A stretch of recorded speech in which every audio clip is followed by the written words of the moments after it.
Hello, good morning mga ka-farmers. Mag-ano naman tayo sa monitor naman tayo sa timbang ng ating mga manok.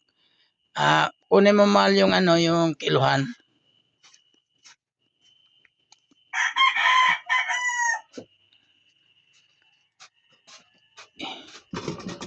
I-fix mo yung naka-fix na. Kunin mo si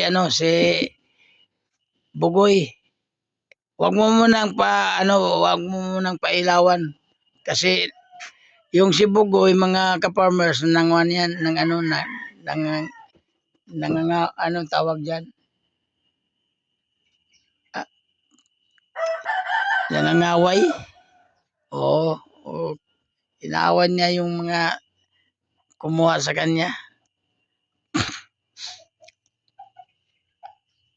Sinasyapulan.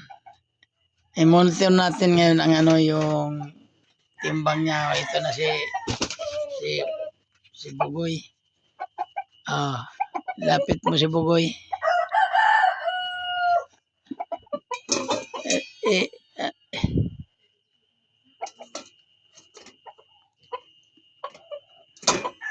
1/3. 1 and 3/4. 1.750.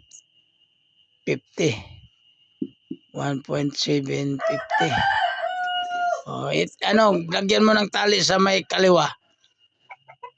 Tali. Para hindi yan mangagat pag kuha mamaya.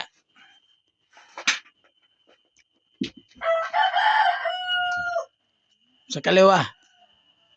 Kasi matured na yan. Pwede na yan sa kaliwa. Yung nakikita nyo sa mga farm, sa kanan nila nilagyan kasi mga bata pa yun.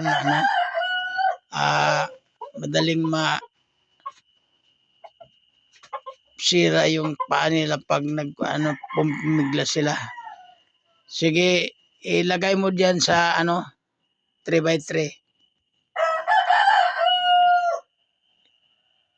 Doon sa limber.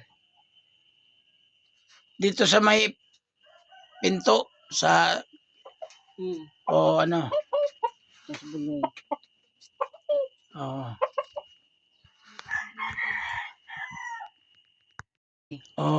kunin mo si Bitay doon sa kanyang kulungan.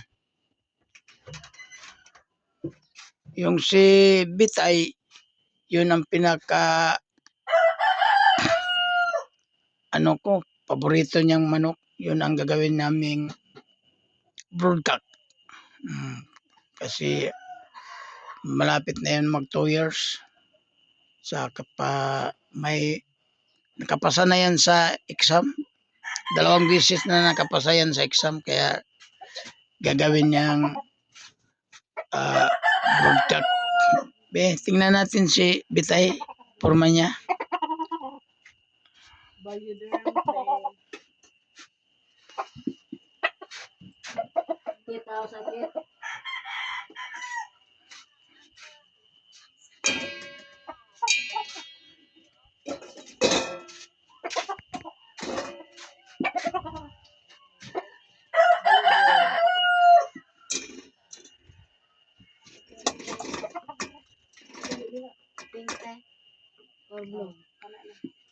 Ano siya kanang 1 gramo 2.5.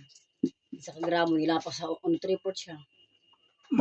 May isa ka 1 gram.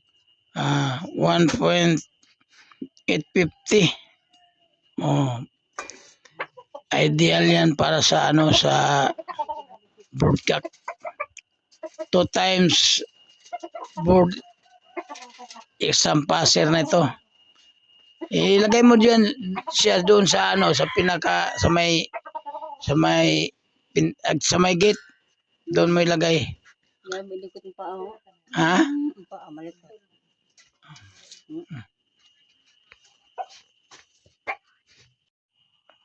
Hello. Kukunin mo si Dako. I-monitor natin yung niya. Timbang.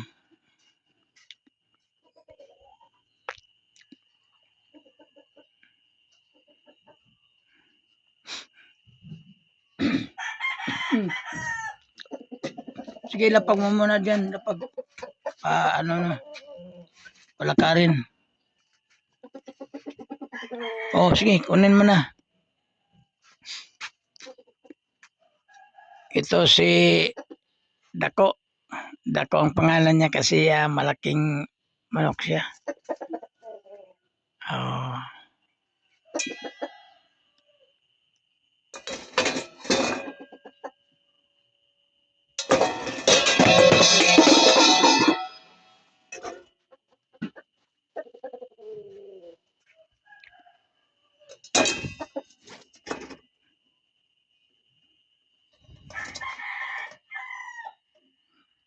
Dos, 1/4.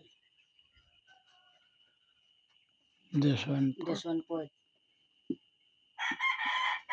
Medyo tumataas na ang ano ni Juan. Sige, ilagay mo dun siya sa pangatlong limber.